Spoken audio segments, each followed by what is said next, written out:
पैंती कमघोराई में शिव शक्ति महायज्ञ को लेकर भव्य कलश शोभा यात्रा। अब खबरें विस्तार से। गुरुवार को पीरपेंती प्रखंड क्षेत्र के दुबौली के कमाल घोराई उत्तर वाहिनी गंगा तट किनारे श्री पशुपतिनाथ मंदिर प्रांगण में श्री 108 श्री बालसंत त्यागी जी महाराज के तत्वाधान में 163वां शिव शक्ति महायज्ञ को लेकर वेटिस इंडिया के प्रदेश अध्यक्ष श्री भूलन दुबे, सलेमपुर मुखिया प्रतिनिधि श्री घनश्याम दास, मंगलू दुबे, नगीना तिवारी, हिमाचल तिवारी सहित अन्य गण्यमान व्यक्तियों ने विधिवत पूजा अर्चना कर फीता काटकर कलश शोभा यात्रा निकाली गई। उक्त अवसर पर पहुंचे अतिथियों को अंग वस्त्र देकर सम्मानित किया। ये कलश शोभा यात्रा कमघोराई उत्तर वाहिनी गंगा तट किनारे से सलेमपुर पहाड़, फौजदारी, शाहाबाद होते हुए दुबौली गांव होकर यज्ञ स्थल पहुँच कलश रखा गया। ये 9 दिवसीय शिव शक्ति महायज्ञ का शुभारंभ कल हो जाएगा। इस मौके पर पप्पू तिवारी, पंकज तिवारी, कन्हैया तिवारी, श्रवण दुबे, विक्की राम, विनोद यादव, पारस मिश्रा, पुरोहित, राजन पांडे, विनोद दुबे, छोटू उर्फ शुभम कुमार, कथावाचक अजय प्रासर, हरेंद्र शास्त्री, पीयूष दुबे सहित अन्य गण्यमान व्यक्ति मौजूद थे। यह महायज्ञ 22 फरवरी को शिव शक्ति महायज्ञ का पूर्णाहुति किया जाएगा। को लेकर बाबा क्या कहेंगे? आज कलश शोभा यात्रा निकाली गई। जी अभी भागलपुर जिला अंतर्गत पैंती थाना के सानिध्य सलेमपुर और दुबौली कितनिया पंचायत संलग्न उत्तर वाहिनी गंगा तट पर वार्षिक यज्ञ जो कि 163 नंबर यज्ञ कलश यात्रा संपन्न हुआ, जो कि हजारों की संख्या में माताएं बहनें भाग लेकर के इसका यात्रा को संपन्न बनाई। हम इस चरण के माध्यम से यही करना चाहते हैं कि भारत भूमंडल वासियों से कि जहाँ भी जो भी रहे यज्ञ में अपना समय व्यतीत करे, क्योंकि यज्ञ से पूरा विश्व का कल्याण होता है। यज्ञ में हम लोग लास्ट में एक बात बोलते हैं कि सर्वे भवन्तु सुखिनः सर्वे सन्तु निरामयाः सर्वे भद्राणि पश्यन्तु मा कश्चित् दुःखभाग्। एक व्यक्ति के लिए यज्ञ नहीं होता है, एक राज्य के लिए नहीं होता है, पूरे भूमंडल में सुख शांति प्रदान हो, सब में प्रेम हो, इसी के लिए यज्ञ होती है। कहा गया है होता है सारा विश्व का कल्याण यज्ञ से। मेरा जीवन ही यज्ञ है, जो कि मेरा 163 नंबर यज्ञ आज दूधना दुबौली कमलघोराई उत्तर वाहिनी गंगा तट पर, जो कि आजीवन काल संकल्प हुआ है कि जब तक जिएंगे हम तब यहाँ इस महीने में फागुन की 1 तिथि को यहाँ जलभरी करेंगे। आज संपन्न होगा। हम इस के माध्यम से यही कहना चाहते हैं कि आप लोग आए, परिक्रमा करें और अपने जीवन हम इंटरनेशनल भिखारी यज्ञ धुरंधर त्यागी बाबा महाराज से। क्या मानव सभ्यता के लिए यज्ञ होना जरूरी है? जी, यज्ञ ही मानव, क्या कहा गया है, त्याग ही मानव का श्रृंगार है। अगर त्याग होगा तो यह आने से क्या होगा? घर में ही रहकर आप यज्ञ कर सकते हैं। त्याग होनी चाहिए।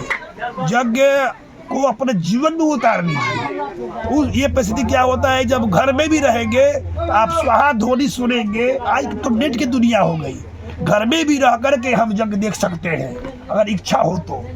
त्याग ही मानव का श्रृंगार है। जिस मानव में त्याग न होगा वो मानव नहीं, वही मानव दानव है। कहा गया है प्रवृत्ति के अनुसार नामांकन होता है, नाम होता है। अभी हम इस चोला में हैं तो हमें लोग बाबा त्यागी बाबा है, कोई साधु महात्मा है, काला कोट में रहेंगे, टाई लगाए रहेंगे, बेच लग जाएगा, कोई बोले टीटी है, वर्दी में रहेंगे, बोले नहीं ये तो सिपाही कोई है, हम तो यकी है। लेकिन जैसा हम भेष बनाएंगे वैसा मेरा नामांकन होता जाएगा। इसलिए अगर त्याग होगा तो यज्ञ में परिक्रमा करे या न करे, घर में भी रहकर आप उद्धार हो जाएगा आपका। यज्ञ से प्रेम कीजिए, यज्ञ को जीवन में उतारिए, यही मेरा कथन है। आप यज्ञ में लग जाइए। राधे राधे। 9 दिन के दौरान किस कौन कौन से कार्यक्रम किया जाएगा यज्ञ के माध्यम से, जो कि हम अपने जीवन को किस तरह व्यतीत करेंगे, इसको बोला गया है रामचरितमानस। कहा गया है हमें निज धर्म पर चलना सिखाती रामायण, यानी राम कथा का यह प्रहित की जाएगी, जो कि अपने जीवन सुबह से लेकर शाम, जन्म से लेकर मन हमें क्या करना है, इसके बारे में रामचरितमानस के माध्यम से हम लोग श्रवण करेंगे। ठीक।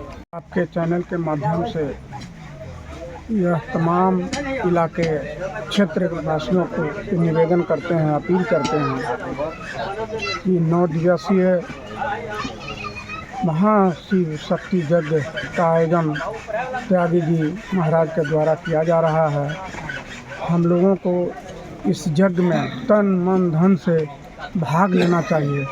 यज्ञ एक ऐसा माध्यम है जो विश्व कल्याण के लिए किया जाता है। ठीक, लोगों से क्या अपील कीजिएगा? मैं लोगों से अपील करता हूँ कि आप लोग यज्ञ में शामिल हों, अधिक से अधिक संख्या में आवें। राम कथा भी होने है शाम में, उसका भी लाभ उठावें अपने जीवन में और अपने जीवन को कृतार्थ करें। मैं कोशिश करूँगा आपको बता दें कि टैंकर का व्यवस्था कर देते हैं ताकि लोगों को पानी पीने में किसी भी प्रकार का असुविधा नहीं हो। डिपार्टमेंट को बोल करके, सीनियर सेक्शन इंजीनियर को बोल करके कोशिश करते हैं कि एक बड़ी वाली पंजाबी हेड वाली चापाकल गड़ जाए ताकि सदा के लिए ये असुविधा ही खत्म हो जाए। ठीक। परिचय, मेरा नाम हरेंद्र शास्त्री जी, काशी वाले। काशी बनारस से हम लोग विद्वत मंडली के साथ आए हैं। कमल घोराई में 9 कुंडीय शिव शक्ति महायज्ञ का आयोजन, इस आयोजन का यज्ञादेश बाल संत त्यागी जी महाराज हैं, उनके नेतृत्व में 9 कुंडीय शिव शक्ति महायज्ञ किया जा रहा है। इस शिव शक्ति यज्ञ में 33 कोटि देवी देवताओं को मंत्र द्वारा, वैदिक मंत्रों द्वारा आवाहन किया जाता है, पूजन प्रतिष्ठा किया जाता है और 9 कुंडों में हवन किया जाता है। हवन मात्र यही उद्देश्य है, हवन से निकला, कुंड से निकला हुआ धुआं वायुमंडल में जाता है। वायुमंडल में जाने के बाद वही धुआं बादल बनता है, बादल बन करके बारिश के रूप में हम लोग को भूमि पर आता है और पशु पक्षी इत्यादि अन्न उत्पन्न होता है और मानव पूरे विश्व का कल्याण के लिए 9 कुंडीय शिव शक्ति महायज्ञ किया जाता है। इसमें शिव और शक्ति दोनों साथ हैं। और यज्ञ में बाबा जजमान का क्या महत्व है? यज्ञ में देखिए, यज्ञ और जजमान की ही महत्व है। यज्ञ में जजमानों द्वारा कुंडों में बैठ करके सभी देवी देवताओं को, क्योंकि मंत्र ब्राह्मण बोल सकते हैं लेकिन कर्म जजमानों की ही करना है, क्योंकि पूजन कर्म से किया हुआ ही फल प्राप्त होता है। इसलिए जजमानों की भी बहुत बड़ा आवश्यकता होती है, क्योंकि मंत्र तो हम ब्राह्मण बोल सकते हैं लेकिन कर्म जजमान नहीं कर सकते। जजमान ही करेंगे यज्ञ को पूरा। ये कली काल में यज्ञ के सिवा विश्व कल्याण के लिए कोई भी उपाय नहीं है। एक विश्व 24 अवतारों में से एक यज्ञ नारायण भगवान ही हैं कि मानव को कल्याण के लिए, क्योंकि ये मानव शरीर जो मिला है 84 लाख योनियों में भ्रमण करने के बाद ही मानव शरीर हम लोग को मिला है। तो ये हम लोग को कल्याण मात्र यज्ञ से ही है, विश्व की कल्याण और शांति और हम लोगों को भी शांति, यज्ञ के अलावा इस पृथ्वी पर कुछ भी नहीं।